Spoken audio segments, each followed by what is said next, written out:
my good people. Hey, y'all. Welcome to another episode of the Convicted to Grow podcast. I'm your girl, Coach Tressa, motivational speaker, confidence, and business coach. My goal is to empower you to elevate to grow in life and in business through practical strategies, tips, as well as hearing other people's stories, how they came back from a setback, overcoming adversity, their resilience, and how they got to where they are today. So, before we even get started, listen, please make sure you subscribe to the YouTube channel, hit the notification button, because every single Friday you're going to get a new guest, okay? And from all walks of life. And if you already support me, thank you, thank you, thank you, thank you. I've said it before. I'm not a podcast me. And this year, walk with me as I grow in this journey of convicted to growing, okay? Now, let me just go ahead and just introduce her, Law. I just told her a few minutes ago. Whoo, Lord, I'm gonna sum this up, but she's a best-selling author. She's a motivational speaker.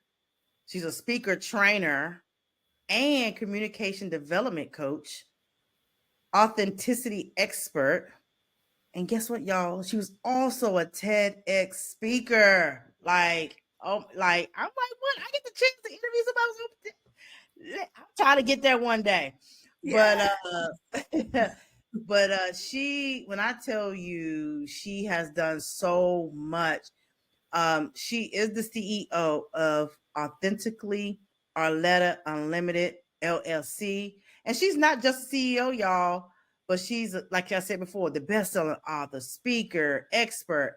And what I love about her, she, of course, she has a bachelor's in communication, in leadership development. But for over 2 decades, she's been speaking, helping others, impacting others, especially women.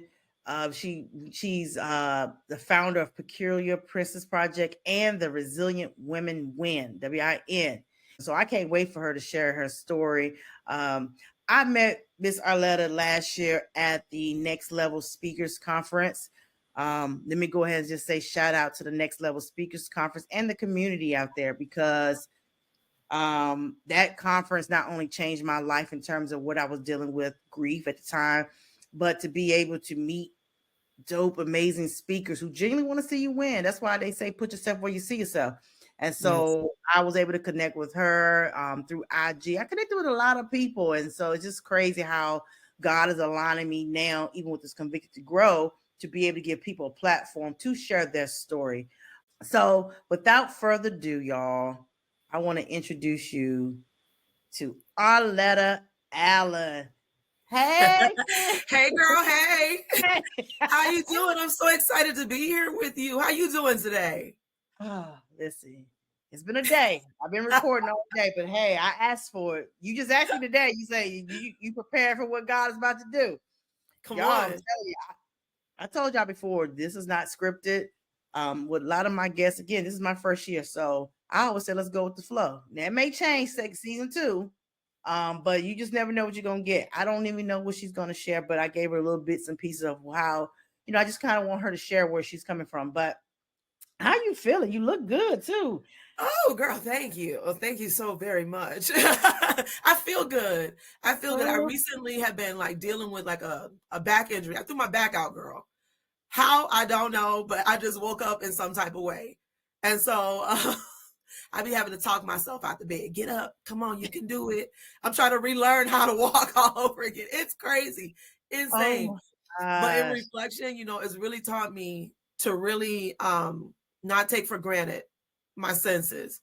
The things that we have naturally, that we use the activity of our limbs, squatting, reaching, all those. I forgot how important those things were, because they come naturally until it's not natural.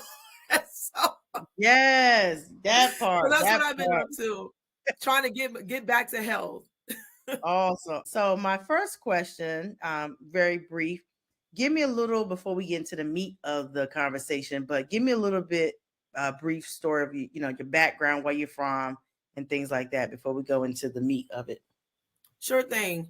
I am originally from Yazoo City, Mississippi.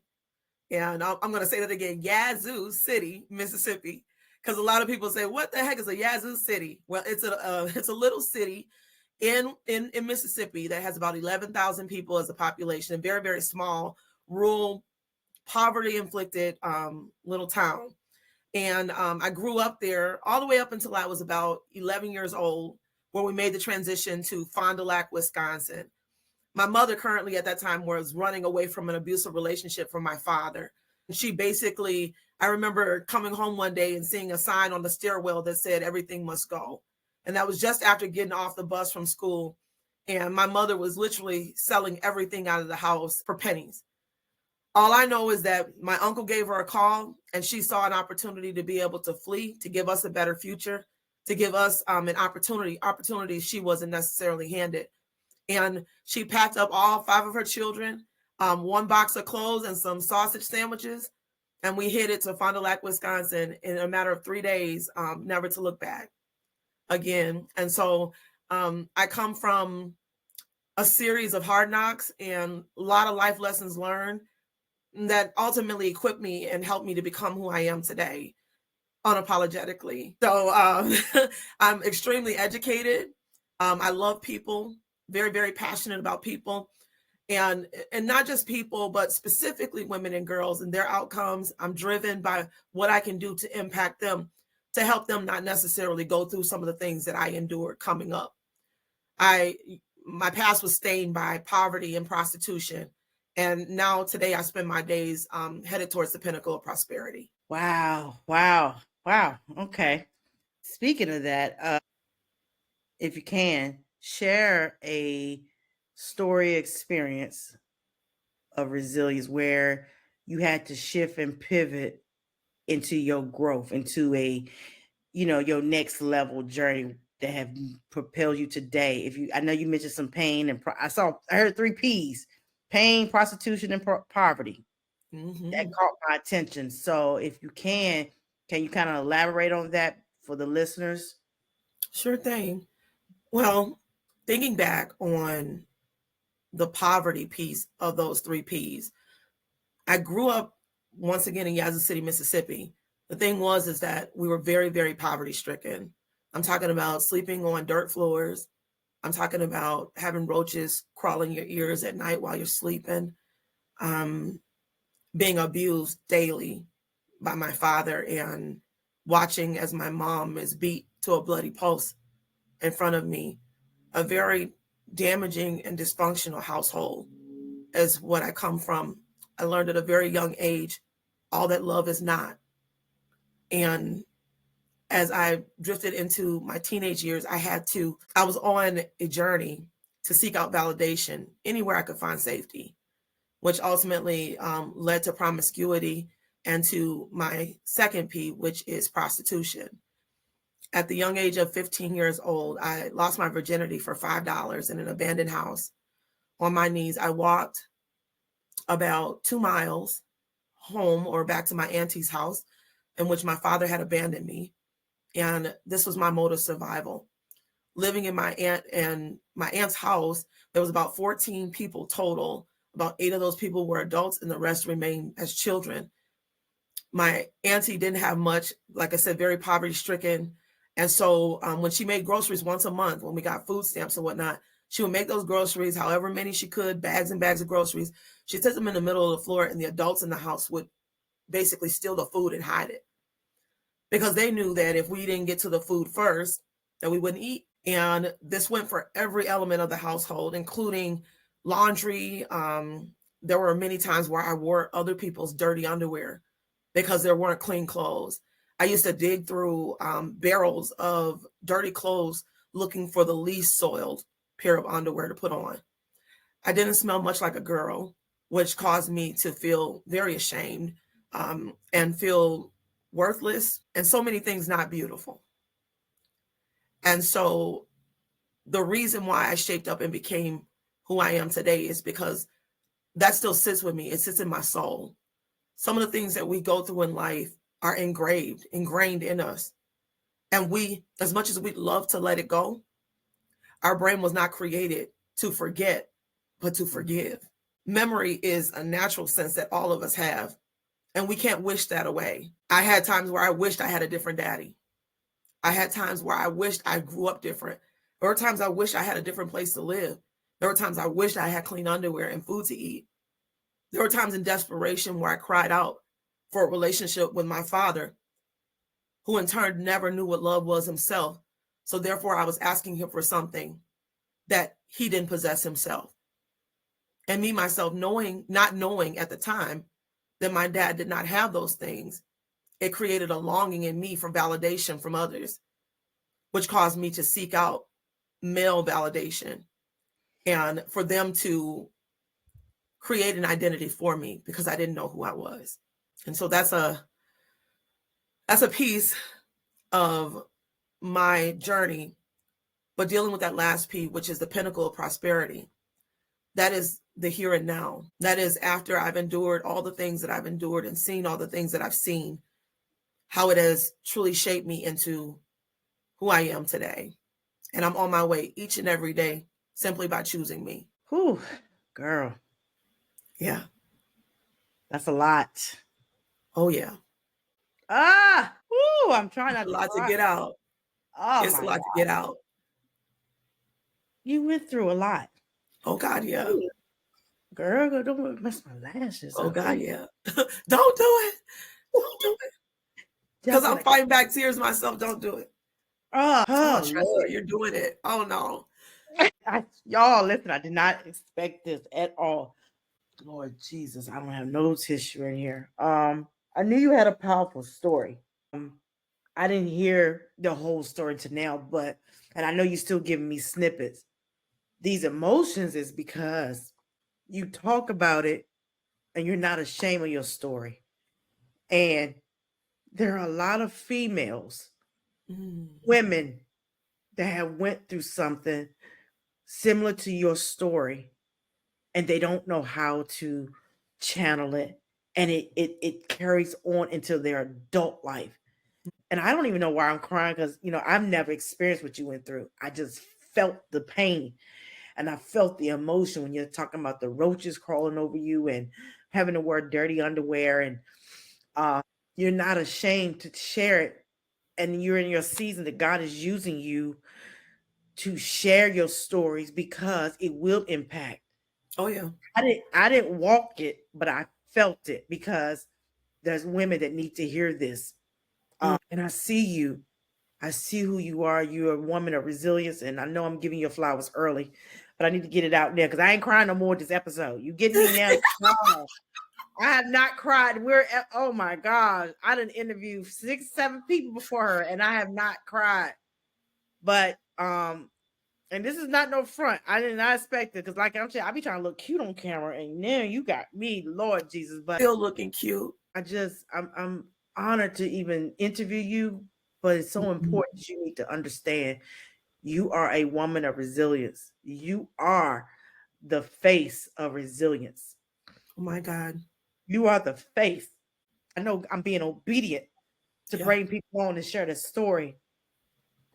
And I just feel this pain that you went through. I can only imagine at 15.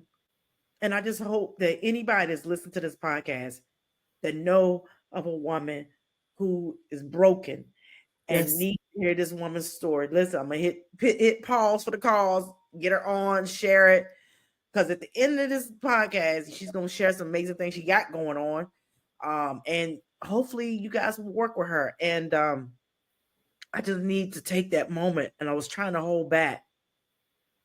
And I can't do too much editing with this. You're just a woman of resilience. You're a woman of the anointing and the appointing. Yes. And I'm so glad to be connected to you. I'm so glad that God allowed me to be able to. We don't talk, but I know we see each other through the social media. I'm proud of you. I'm so proud of you. I'm so freaking proud of you to know a brown girl. She's been on TEDx stages. A brown girl who's been out here doing a damn thing. Excuse my language. Yes, come on. You're not ashamed.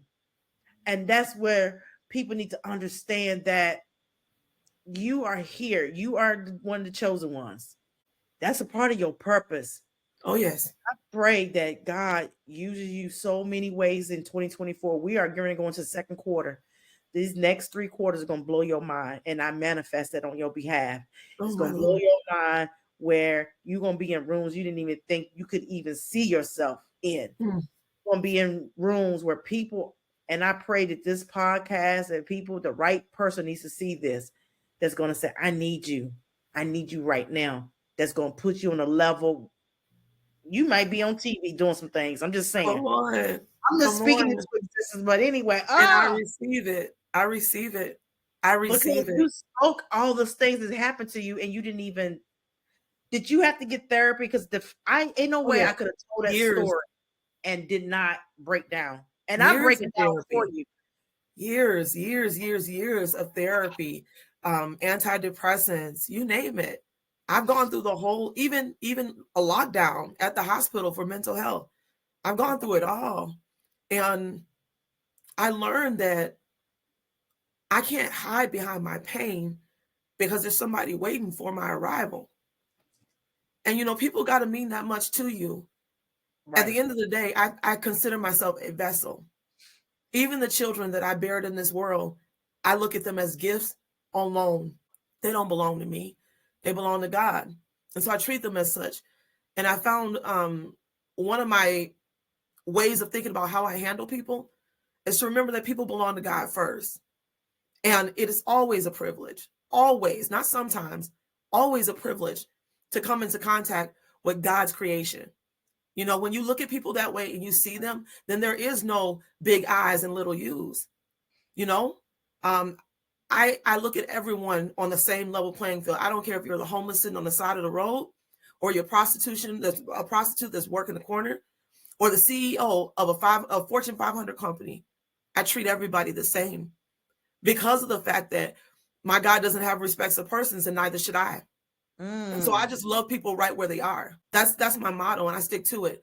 I can't hide what I've endured, because someone needs to know that because God loved me enough to see me through it, that He's going to do the exact same for them. Right. That is not the end of the story. It's not where the story ends. And truth be told, that's not where my story ends. My story did not end, in that abandoned house on my knees. My story did not end in prostitution. My story did not end in me in lack. My story did not end that way. My story ended with me being able to share my message with the world, to tell women and girls that everything that they desire to be and everything that they desire to become is already working on the inside of them. They just got to be brave enough to pull it up. You have to go against the grain, and you have to be willing to go against what the naysayers are saying, because if you let people, they will label you, and they will ultimately call you something that you're not. I had to dismiss the labels my father had placed on me. You're no daughter of mine, because he found out that I was tricking. When all that time he abandoned me in Mississippi, we had went home to be at a family reunion, and I begged and pleaded with my mother, please, please, please, please leave me here so I can find Daddy. And my mom, with tears in her eyes, did not want to do that. She wanted me to stay in Wisconsin with her. But I was that little girl just wanted her daddy. I wanted him so bad. It seemed like nothing made everything all right. I needed him. And I was willing to give up just about anything to find him. My mom conceded to be able to allow for me to stay in Mississippi. But less than a week later, I ended up at my auntie's house waiting on my dad to arrive. Needless to say, my father never showed up for me.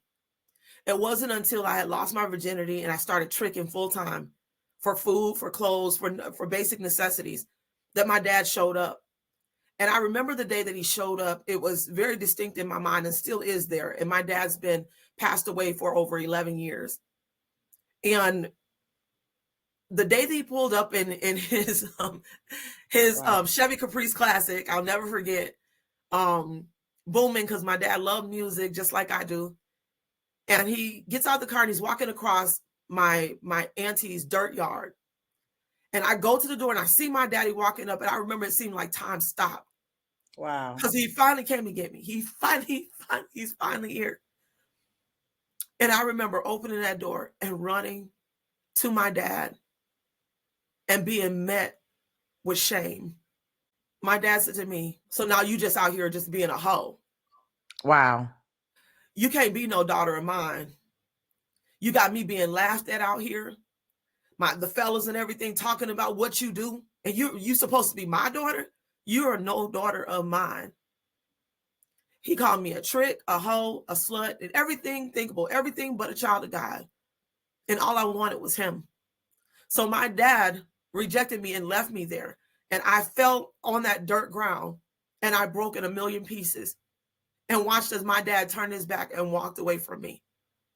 My aunt came out to that yard and she got me. My brokenness was so bad that she called my mom in Wisconsin and told her she didn't think I was going to be able to get up after that blow.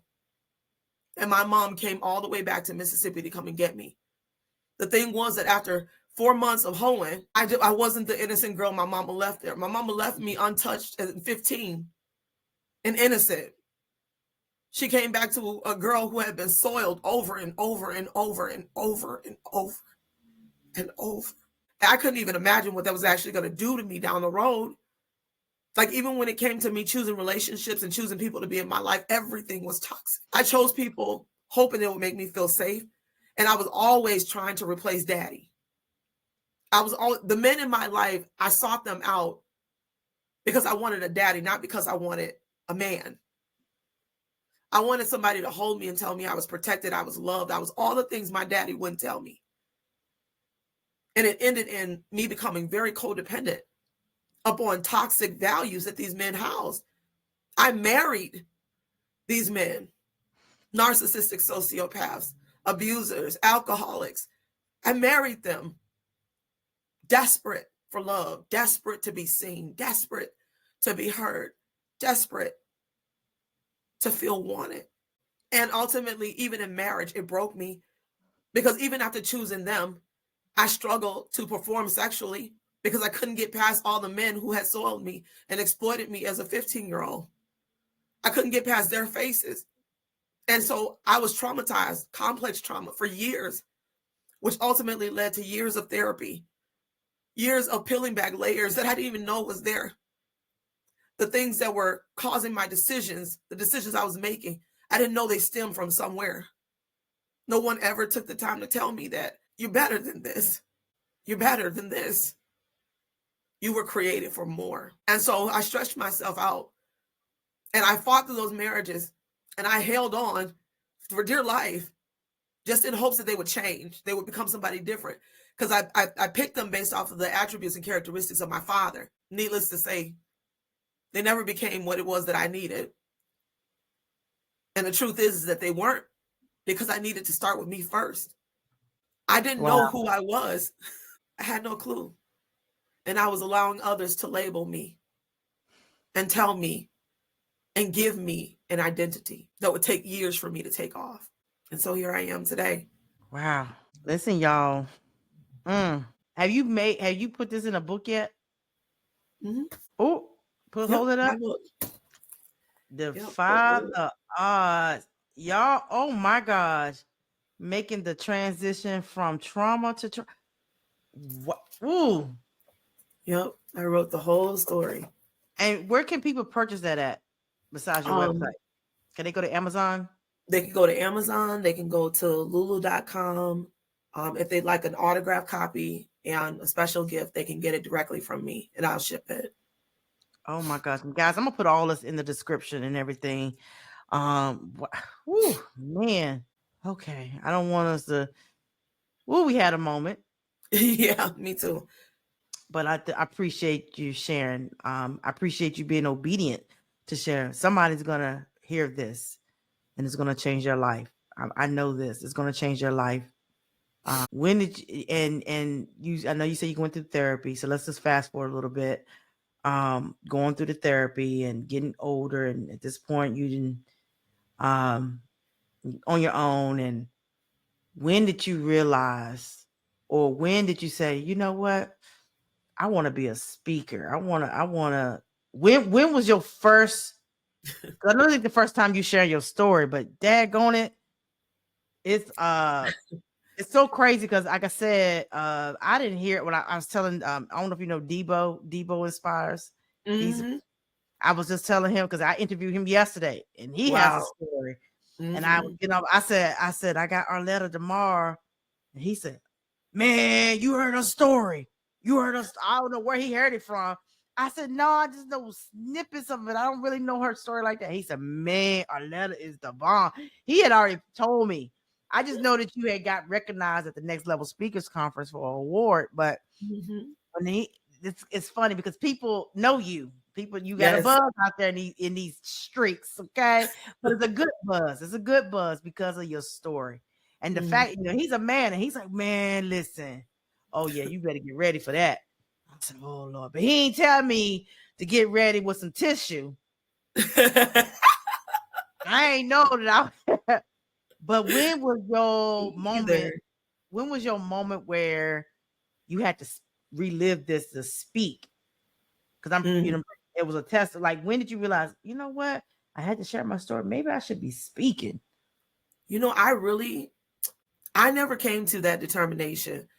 It was actually a mentor of mine, one of my college professors. One day I came into his classroom and I wasn't myself. The very first day I arrived in his classroom, my very first class with him, I walked in the room and he said, geez, kid, you got stardust coming out your ass, is what he said. I said, what? I said, you talking to me? He said, yeah. He said, I meet one like you like every 10 years or so. He says, you're going to do something truly incredible, kid. And I was like, oh, okay. I kind of shrugged my shoulders and went off. As the semester continued on, about 7 weeks into our semester, I had been abused by my former husband. And he had locked me in a basement that morning. And I wasn't able to get out to get to class on time. And so after banging down the door and him like letting me out of the basement and letting me go, because I was screaming, I got to get to class. I got to get to class. All this stuff is happening in the background. And nobody has a clue because I mask up every day. I only show the smile. No one knows that I'm being battered. Nobody knows that I'm going through it. Nobody knows that I'm hurting like hell on the inside, right? And so I prepared myself. I got out of the basement. I put my powder on my nose. I put my lip gloss on, and I got to, school. I get in the classroom, and as soon as I clear the doorway, it's like he could feel that I wasn't me.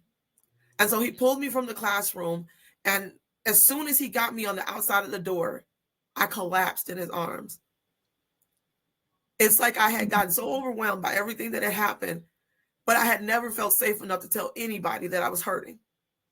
And it's like he asked me one simple question: are you okay? And that's all it took for everything to come crashing down. Everything came crashing down that day. He walked me to the guidance counselor that morning, told me, don't worry about work that was happening in the classroom. Just, get the help that you need, and so that you can, so you can make it. So it was him that told me, after I sat with him, he invited me to lunch with him in the cafeteria. And I told him my story. And he said, kid, you belong on a stage. He said, you're going to change the world someday with your story. And he got me my very first speaking gig as the keynote speaker for the college university stakeholders. So all the people that donated funds for low income families to be able to attend college, they had me be the keynote. And I had about probably 7 or 8 different instructors come up to me afterwards and say, if you're not a motivational speaker, that's what you're supposed to be. Wow. And I believed them, and I never looked back. And what age was this? And this was at 30, 32. Wow. Oh my gosh. So somebody told me who I was, and I believed them. And when I couldn't believe it, I borrowed their belief. I think God, I ain't gonna say I think, I know God. I know God puts guardian angels in our lives. Yes. Not just spiritual realm, but I think he puts guardian angels on this physical realm. It's the sponsor. And in every season we go through, somehow somebody comes out the woodwork. You're like, wow, I need to hear that. Where you come from? I didn't even know. Yes. So shout out to your professor for I know. Yes. You needed that. I did. He was the very first person to see me. Wow. So he told me who I was before I knew. Yeah. And based on just that snippet of what he knew. Oh yeah, no, that was God sent. Mm-hmm. That was God sent. He had to shift and pivot you to where you are today. And He's still in my life today. really? Yes. He watched me graduate. And then when I graduated from the 4-year accredited college as communication student of the year, he came to that graduation. He recently asked me to write his eulogy when he passes away. What? Yeah. So Wow. yeah, definitely God said, definitely on time, just really unleashed the power of you can accomplish anything. You can be Mhm. exactly who God created you to be. It doesn't matter about the turns and the you know the bumps in the road, but you can overcome Right, anything. right. You can bounce back from just about anything as long as you learn to bounce forward and not backwards. He gave Yeah. me that. And that's why no matter how hard it gets, giving up is not an option. Mm, that part. Y'all heard her. She said giving up is not an option. No, it's not. That's how I chose to defy the odds every day of my life. Every day of my life, I defy the odds. In the back of my book, I give like a list of like 14, 15 things that I did that I was the first of. I was the first person to own a house in my entire family. The first one to own a brand new car in my entire family. The first one to graduate college in my entire family. The first woman of color ever in history to serve on city council in this community was me. My name is engraved on walls and in legislative chambers, you name it. All for the things that this 15-year-old prostitute accomplished. And that was without my father's validation. You are the ambassador of your bloodline. Come on. You are. You are That's the exactly ambassador. right. You are That's the exactly ambassador. right. It stopped where you was at because a lot of times childhood trauma, and back in the day, let's just keep it real, especially in the African American community, things happen to us as a kid.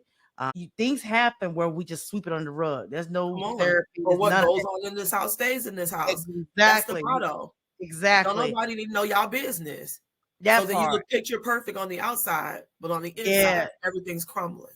And so the fact that you were the ambassador of your bloodline, you said it's the buck stops here. Right here. The My buck children will stops know here. college. My children will know education. They will also know wealth. They will know prosperity. And they'll never sleep on a dirt floor with roaches crawling in their ears. Come on My now. babies will never know that. Yeah. And they did it. Still Yeah. haven't to this day. I broke that curse. It did Yeah. stop here. Well, you definitely do not. You're a beautiful woman and you do not Thank look you. like what you've been through I until you praise God told for it. I mean, I'm just telling you, this is one powerful interview with me. I know God is look God. Why God's testing me only because I did not expect this. He's testing me, and with your speaking, like I know you have spoken so many stages, and now from what you was telling me, you can go into this if you like. One of the things that you do, not just as a speaker, but you're also a coach. You help Yes. others, and you also help other speakers in terms of helping them find their voice. Because I ain't gonna lie, there's a lot. I feel like there's a lot of us have some hidden talent around here that we need to get pulled out of us. Mm-hmm. We don't have the confidence, we don't have the self-esteem and stuff like that. So when did you realize when you make this shift and pivot moment to say, you know what?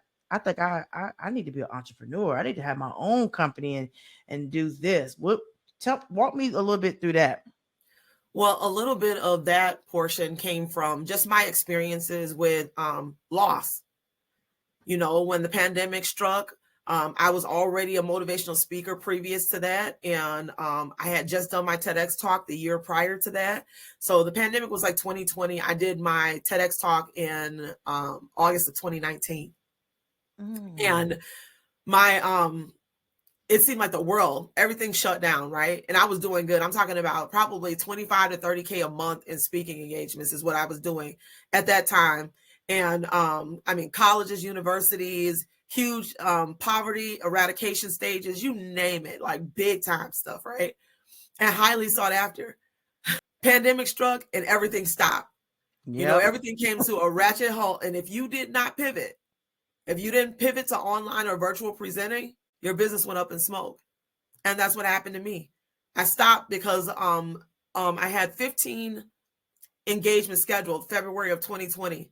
In a matter of a week, all of them called and canceled because they didn't know exactly what the times were going to look like coming up. So all of a sudden, I was a breadwinner for my family. I was providing for my family. I was everything to nothing, literally overnight. And so I decided to open a restaurant because that was like my second found love, you know, the thing that I love to do. Yes. So I opened a restaurant called What a kind of Family Affair restaurant? Soul Food Kitchen.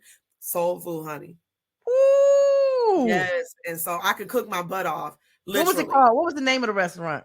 A Family Affair Soul Food Kitchen. Yes, girl. And it was crazy. If you're ever on Facebook or whatever, you can look up the page. I still have the page out there. I never did take it down.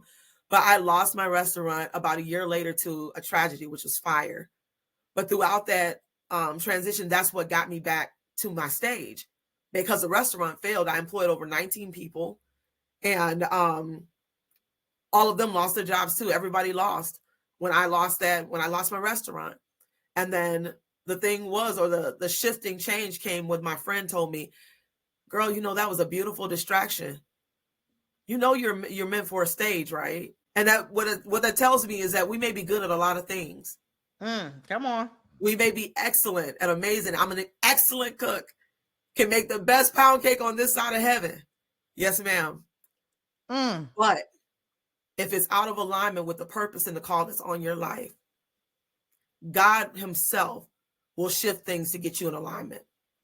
And so the restaurant had to go so I could get back to the stage, so I could get to the people that God is calling me to serve. And so I did that. That took place in 2021. So not too long ago. Yeah. And so going into 22 is where I found Next Level Speakers Academy.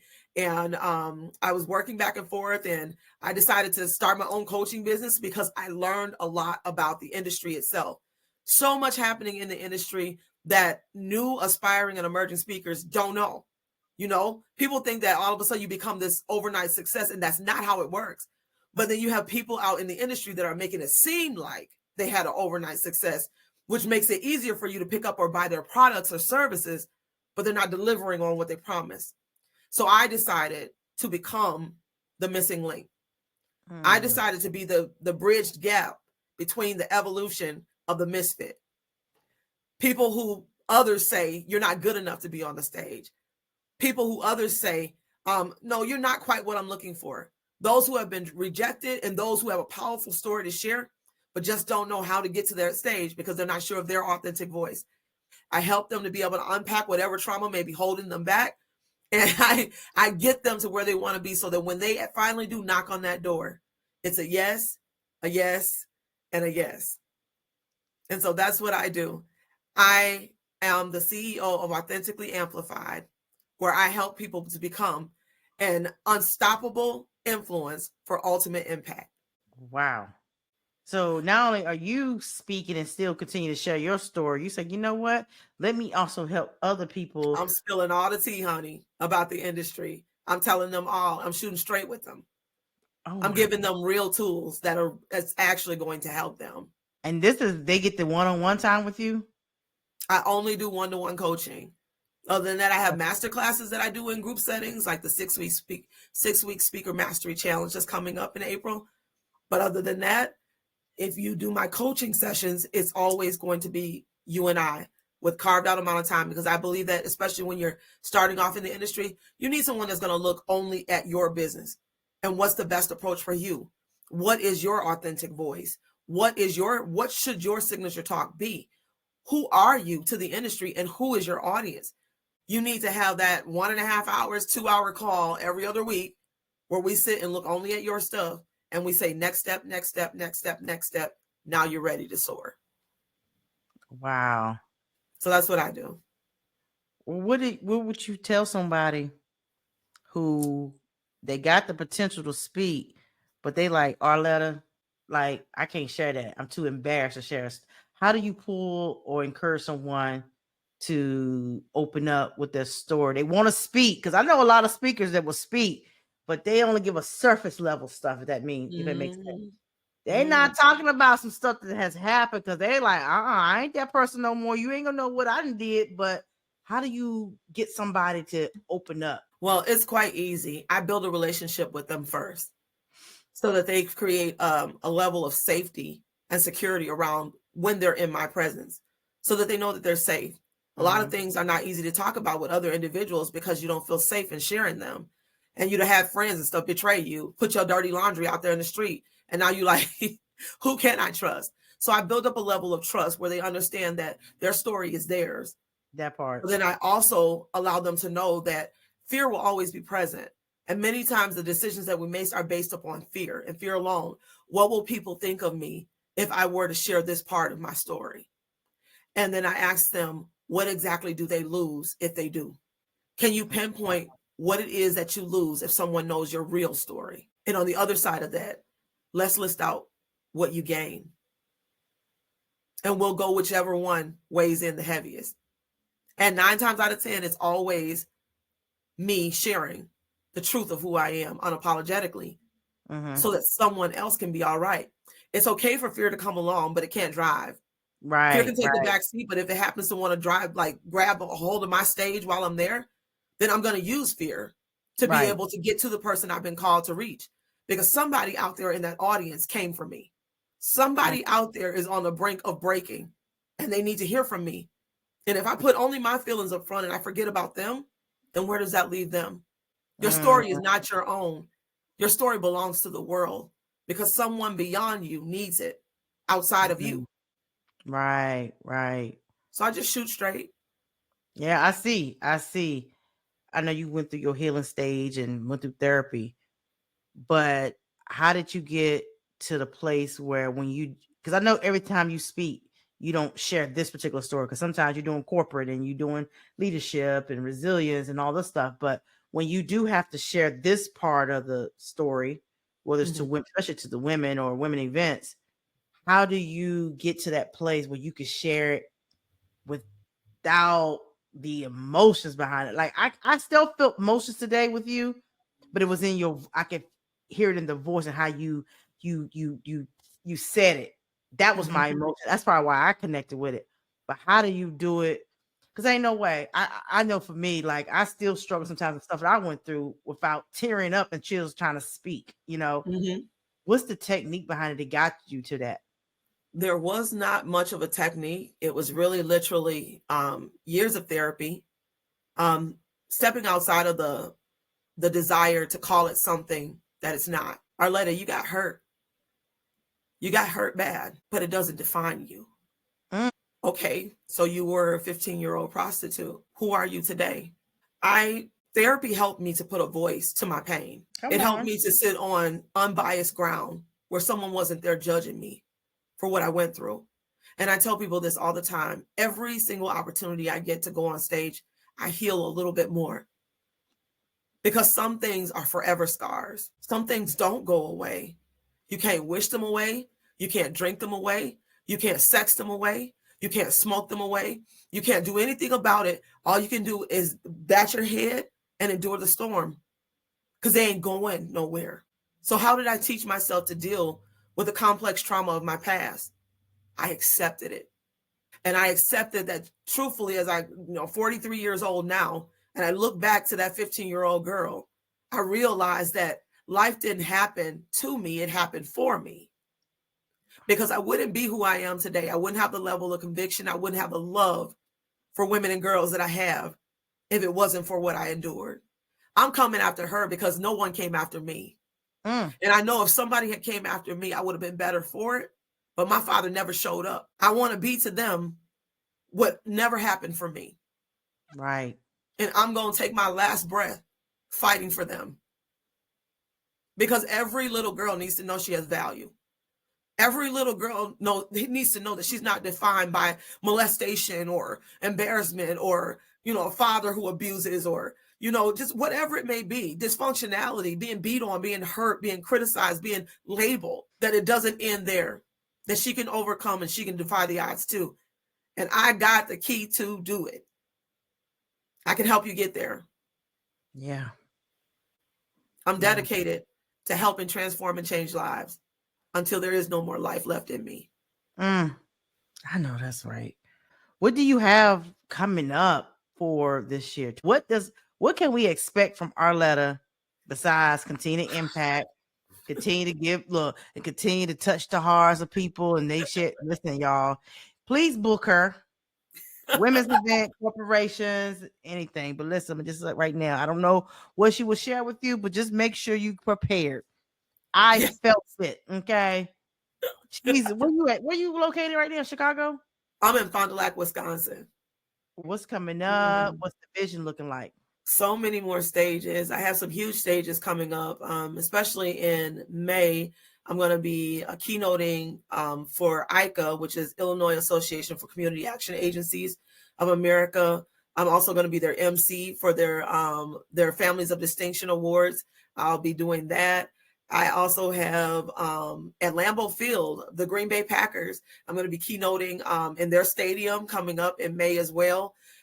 Next month, in April, which is Sexual Assault Awareness Month, I'm going to be hosting a virtual summit that's going to be coming up on April 25th, I believe. 24th or the 25th is coming up, and you'll be able to access that online. Tickets are only $37 for you to get in the room. And so it's going to be a virtual event where we're going to allow other women and girls to share their stories as well. It's not only for women, it is for men as well. I found even last year, so this is our annual summit, that so many men were impacted by being able to have a space that was safe for them to share how they had been molested and hurt as young boys as well. So it was very healing and very good. So if you got some time, stop on by and make sure you sign up, get that $37 ticket. It's not much, but it's going to be transformational for so many. And also I have a Speaker Mastery Challenge that's coming up on April 16th to begin. It's a 6-week challenge. And I'm sure you'll put the links out there for that as well. This is for aspiring and emerging speakers who need a foundation, who need to know what is it that I need before I pivot into the industry. Trust me, I got you covered. There are 6 anchors that are going to take you from where you are to where you want to be. And I'm your girl. I can get you there. I promise. Listen, ooh, booked and busy. And I wanted to say this real quick, just when you mentioned something. And I know she shared a story, and I know it's focused on her as a woman and dealing with what she went through. But you said something about, men having a safe space, and because men do get molested and they get hurt. Oh, yes. I mean, they have traumatic experience too. And I want to say this, even to the men out there, you may be touched by her story. And like she said, she does one-on-one coaching. So I know we were talking about the women, but if you feel like, and you compelled to what she said to you today, and you just maybe need that safe space and her to, get you in a program and to get you back to, thriving in a mental space so you can operate in your gifts, hit her up as well. She don't just coach women. That's right. Men 70% of I my want to share clientele that are out there male. because I just think men, I want men to feel like we value you too. Yes, we value you too, and we will not diminish of anything you've been through as well. So just wanted to put that out there too. Wow, man, like this has been so powerful. Like I feel like we're gonna have to have a part 2 before the end of this year. I don't know what it is. I feel like there's gonna be more collaboration. No matter what. I definitely feel like it's gonna be more collaborations with us. Yes. I've been telling people I'm manifesting a Convicted to Grow conference. Come on. My vision is the National Harbor, so I'm manifesting sponsors, and God give me the resources to make it happen. Whether it's going to be the end of 20, y'all heard it here first. Y'all, I'm manifesting a Convicted to Grow conference. So if you feel like you're going to invest in my vision, in my brand, hit me up. I could be found at Coach Tressa, and you'll go to the description as well. Yes. Listen, the Bible says you have not because you ask not. That's what it says. So I'm just putting it out there because somebody may say, Tressa, I see your vision. I'm looking to invest. I'm looking. So my first time putting it out there, but I felt like I had an not? Speaking with Coach Arletta, she done got me up and like, hey, let me ask and ye shall receive. So come on. When you're ready, I got you. So I'll be there right alongside you. You already know this thing is about to be so powerful. I've had everybody tell me, like, Tressa, you're getting ready to get level up on so many levels. It's gonna blow your mind. I'm like, wow, but I said I just see myself doing what Lord is telling me to do. Mm. People see, like you said, people see something, like I don't see what people see in me. I just see that I'm just moving and grooving it, and keeping me busy keeps me from not sitting around and thinking and wondering and pondering and having to grieve. Like staying Yep. busy helps me. So I know this ain't gonna be the last week we connect, and me and you have each other's number now. But the last thing I want to ask you, and I ask every person that's on my episode, is in 60 seconds or less, tell me, what does convicted to grow mean to you? Well, when I think about convicted to grow, I think about the word conviction. And, what is my personal conviction? What does that mean to me? When I think about convicted to grow, I automatically think about being intentional, being determined, having a willingness to want to grow, having a willingness to want to put in the work, and being determined and committed to your personal growth as well as your professional growth. I believe that being convicted to grow ultimately helps you to move into a mindset of resiliency and also perseverance, because you got to push past whatever it is that's trying to block you and keep you from that next level in your life. You got to be willing to push. And by your own personal conviction, that is what drives you. And so if you are really, really serious about growth, then it comes with a level of conviction. And so that conviction is something that never runs out. And so convicted to grow, I am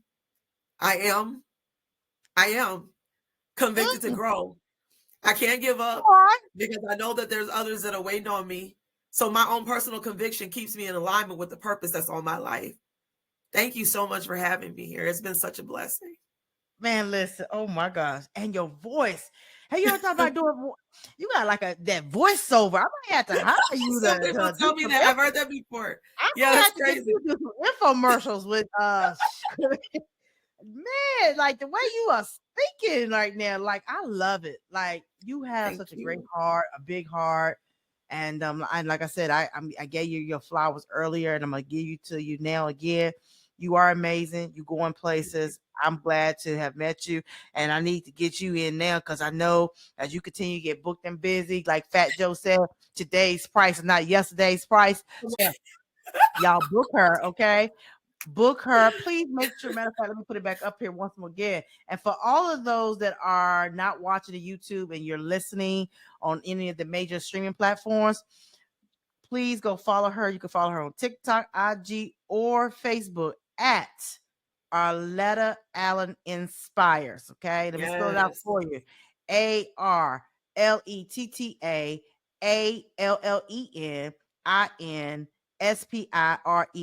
That's Arletta Allen Inspires. If you want more information about her events, and again, she sent me some links tonight, so I'm going to put direct links in the show notes on the audio side, but also as well as the YouTube. So hopefully you guys who are listening to this, if you really want to get into this, you got to come over and watch the YouTube version because, baby, listen, she had me in tears, y'all.